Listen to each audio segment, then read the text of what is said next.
Hey everybody, I'm Logan Alec. I'm a CPA. I have a new fountain behind me right here. If that's making too much noise for y'all, let me know in the comments and I'll take it away next video. If it's presenting no distraction at all, likewise, let me know and I'll keep it in future videos. Sound good?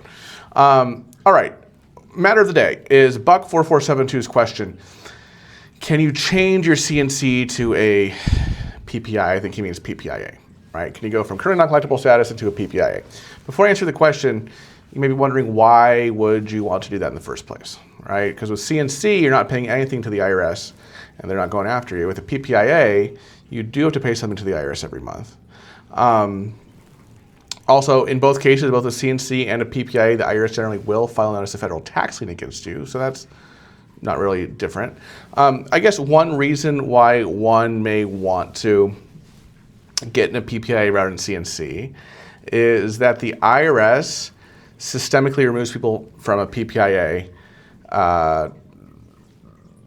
less frequently than they do with CNC.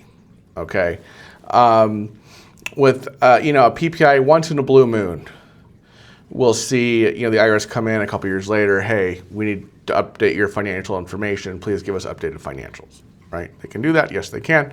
Right.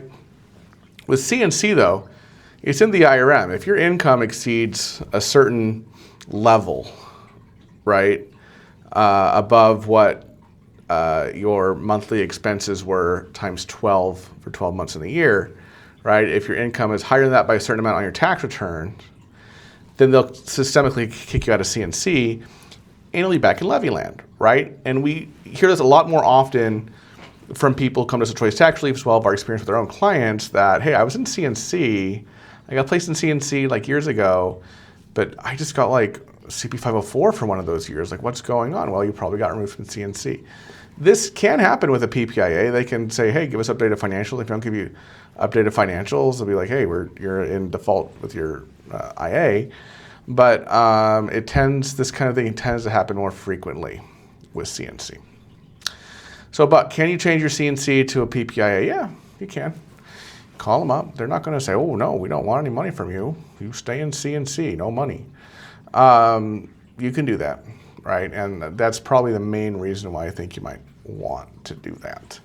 I guess another reason may be, like, if you know that you're going to come into just an absolute windfall or something in the next, like, year or two or whatever, and the IRS is going to kick you out of CNC at that point, and you want to kind of get a head start on paying down your tax debt, but you don't want to go to like a full PIA right now, then yeah, you could just set up a PPIA, and if you're approved for one, obviously, and start paying off that tax debt. Okay, so usually people don't do this, but I could see some valid reasons why you might want to do this if you're kind of being super strategic about your tax situation.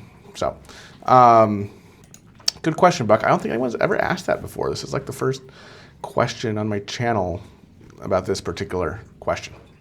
Folks, if you owe the IRS of your state at least $10,000 of back taxes, or you have multiple years of unfiled tax returns that you need to get filed, give us a call here at Choice Tax Relief, 866-8000-TAX. That's 866-8000-829.